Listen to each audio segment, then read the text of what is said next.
मात्र 47,000 बकेया विद्युत बिल पाई 3 वर्ष है अंधार मोहम्मती लगाई पाठपढ़ा चली। एभली घटना देखा मिली गजपति जिला संस्कृत महाविद्यालय छात्रावास जो 60 रु अधिक छात्र अंधार पाठ पढ़ा सह भयर बहु कष्ट समय बिताउछंती। आसंतु नजर पकाइबा ए रिपोर्ट पर। बहु पुरातन पारलाखेमुंडी संस्कृत महाविद्यालय एठारे अनेक आदिवासी छात्र संस्कृत अध्ययन पर पाठ पढ़ुछंती। 2021-22 कोविड महामारी समय संस्कृत महाविद्यालय और अन्य विद्यालय छात्रावास को क्वारंटाइन सेंटर भाव पौरपालिका तरफ व्यवहार कर समय महाविद्यालय को 2 वर्ष धरी व्यवहार करते से समय विद्युत बिल बाबद को 47,000 टंका आसीथिला, जहां पौरपालिका तरफ पैठ करने प्रशासन निष्पत्ति निया किंतु से बिल आज पर्यंत पैठ हो पारि नाही, जहां फल गत 3 वर्ष है पिलांको छात्रावासर विद्युत काट कर दिया जायछि। टाटा पावर पक्षर जार फलस्वरूप एठाकार छात्र माने गत 3 वर्ष धरी अंधार हंतसंत होउछंती। मुझे आसी 3 वर्ष हो +3 फास्ट इयर रु अच्छी मु +3 फाइनल रही गलानी। तथापि एडी आमर जेते जा देखुची मोर ये रूम रे करेंट रो सुविधा नाई एडी आउ पाठ पढ़वार असुविधा होछि। हमको कैंडल लगे के पाठ पढ़ुछु आउ टॉर्च आउ रुसे कला को हमको बहुत असुविधा होछि। सर मु संस्कृत महाविद्यालय पारलाखेमुंडी कॉलेज रे पाठ पढ़ुचे हेले किंतु पाठ पढ़ा संगे आमर बहुत असुविधा होछि। करेंट एवं पानी ए सब बहुत प्रभाव पड़ुछि। तार सर आम रातर भी शुई पानु जेहेतु कीट पतंग आउ सरीसृप जेहेतु झरका खुला रखिले आमको ठंडा बाजियो। तापर भी आमको झरका खुला रखिले भी आमर प्रॉब्लम जे गोटे कथा कोना जे आम जो झरका खुला रखू सरीसृप बा कीट पतंग जब आसिक आम जब आक्रमण कर जोगे आम भी बहुत डरी जाऊँ। जो वर्षटार ए कॉलेज रे ए हॉस्टल रही करेंट सुविधा नाई आ पढ़ापढ़ी बहुत असुविधा होची। आ सांगसाथी पिला पाखे जाकि मोबाइल चार्ज करके आम रात पढ़ापढ़ी करचु।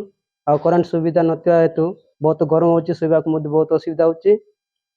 जा बदले आम गरम हेबा हेतु आम झरका कबाट सब खुला करके आम शुचु,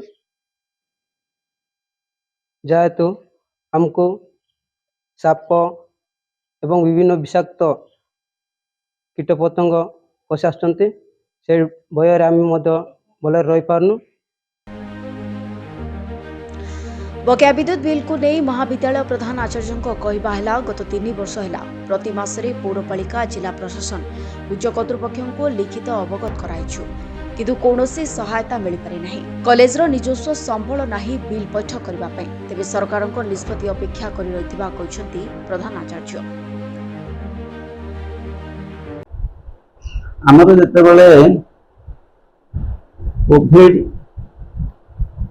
आरंभ होला, कोविड आरंभ रे से माने जो लॉकडाउन होला, लॉकडाउन पर अनुष्ठान रूम जाकू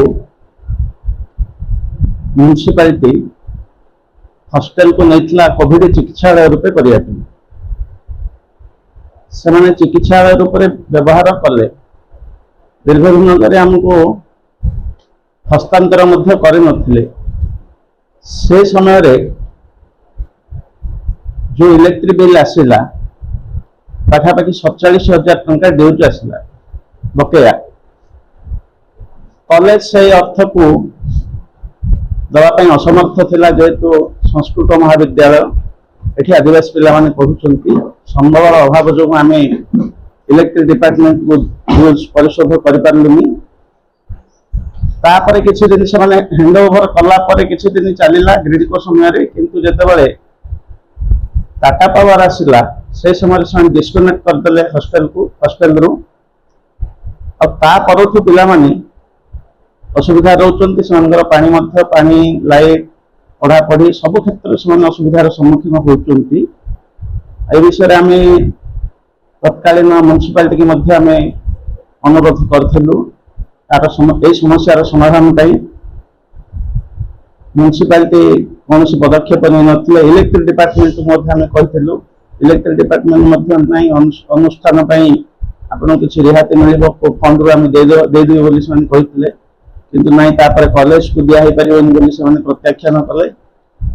ତାପରେ ଉଚ୍ଚ କର୍ତ୍ତୃପକ୍ଷଙ୍କୁ ଆମେ ମଧ୍ୟ ଜଣେଇଲୁ, ଆଉ ଏପର୍ଯ୍ୟନ୍ତ ତାହା ସମାଧାନ ହେଇପାରିନି।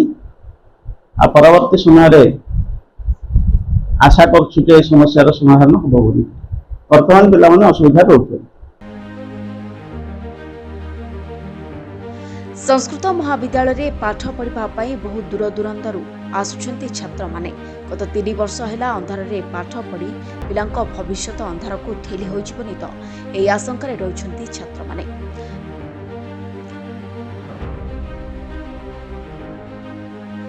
ବ୍ୟୁରୋ ରିପୋର୍ଟ, ବିପ୍ଳବୀ ପରିକ୍ରମା।